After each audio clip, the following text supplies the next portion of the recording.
Hello, this is Lady Boulay, and I hope you're having a beautiful day. Thank you for your support. Thank you for all you do to support this channel. And yes, we are commanded to love one another, whether we want to or not, or whether we agree with each other or not. And I want to shout out Lilac Diva, DB Truth, Candelisa. Candelisa has a TikTok channel. I follow her on TikTok. She makes very good videos, so check her out on TikTok.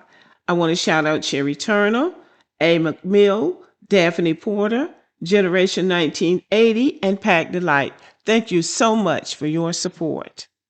I want to start out by saying that I have tremendous respect for preachers and pastors.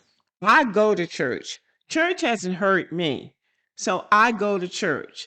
And this past Sunday, my pastor did a sermon about people being brutally honest. And he said there's a difference between being compassionately honest and brutally honest, because somebody who is being brutally honest is being more brutal than honest.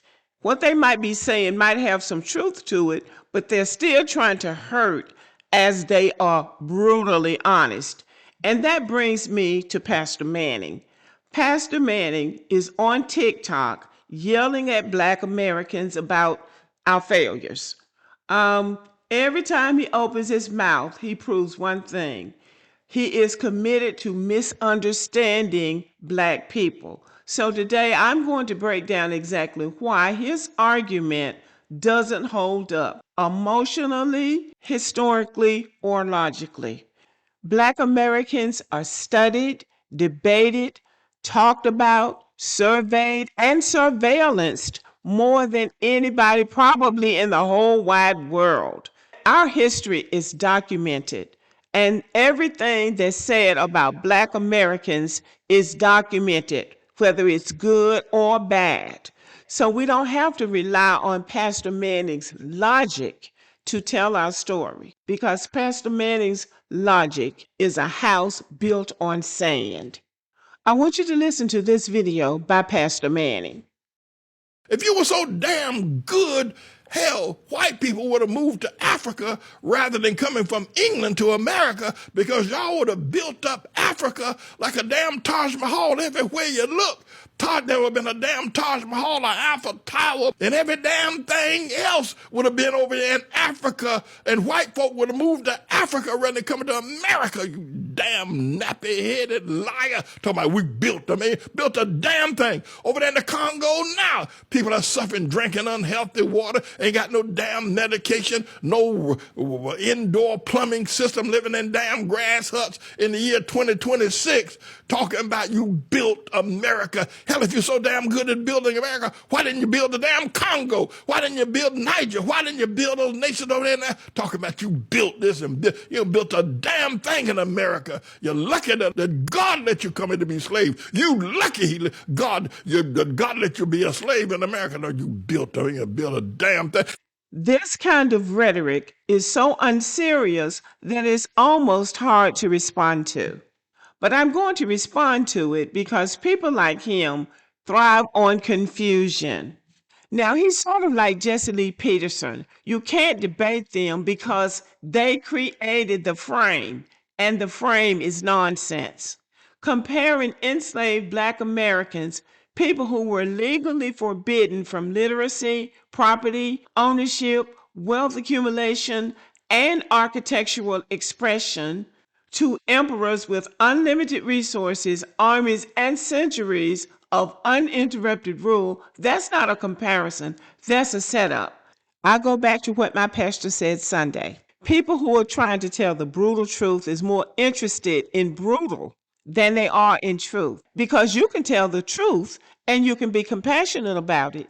But these people tell the truth that they want to tell in a way that it hurts somebody, or that it diminishes or degrades somebody. And there's something wrong with a person like that in my mind. It is well documented that Black people built this country.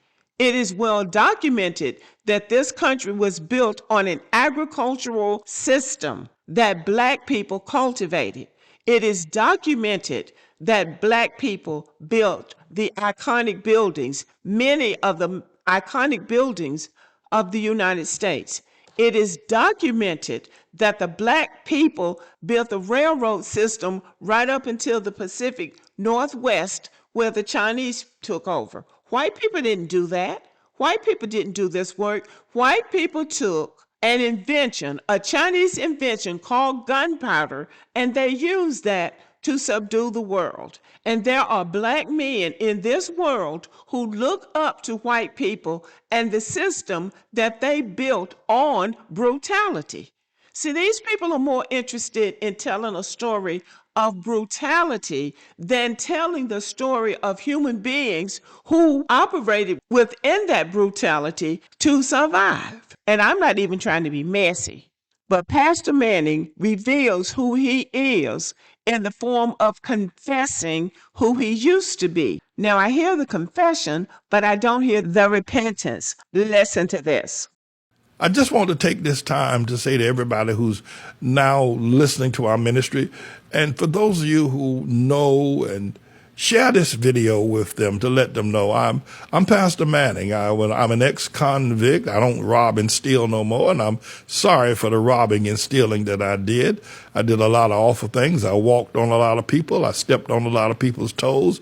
I injured a lot of people. I said a lot of ugly things. I stole a lot of things from people. I hurt a lot of people. I did all that. I'm sorry that I did that. I'm sorry that I did that. Now, let me say this to men that are listening to me. Thank God that y'all listening. A lot of people say, why he so hard on us? Why he so hard on men? It ain't because I hate you.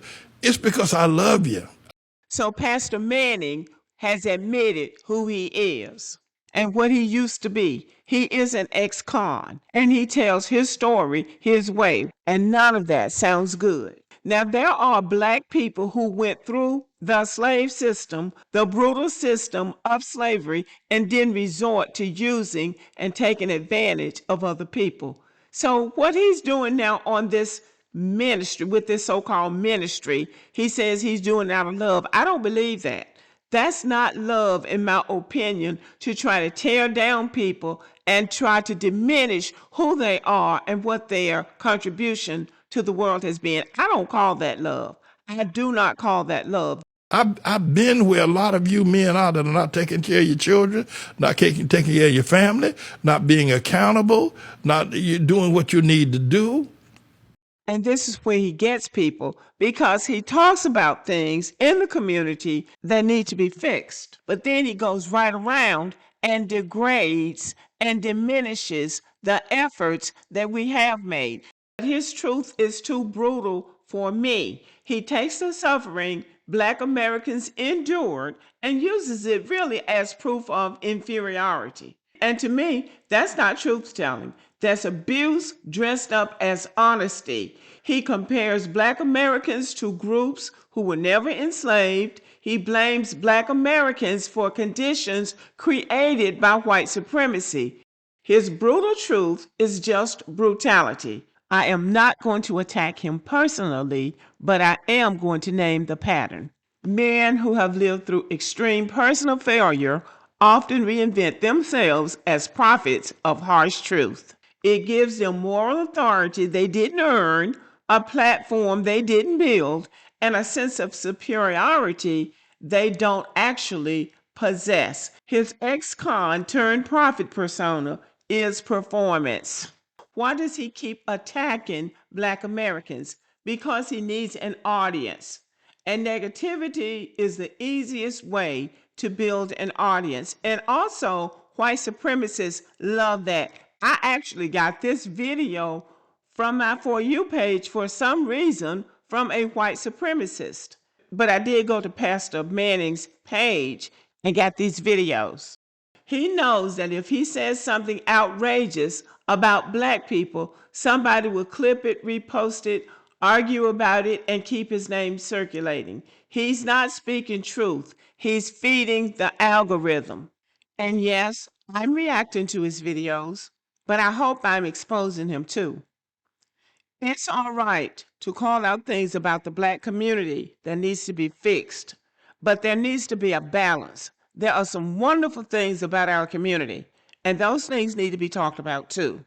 If he wanted to help black men, he would preach about something that would build them up and want them to do better if they need to make improvements in their lives. He would not keep pointing out the negative things. He would point out positive things, and he would build positive platforms so they could do better.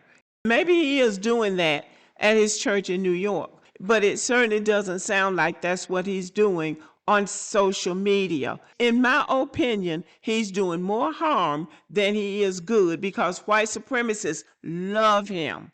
These alt-right and these white nationalist people, they love him. And that's a sign right there that he's not doing something to help black Americans. Okay, y'all, let me know what you think about this video and have a good day.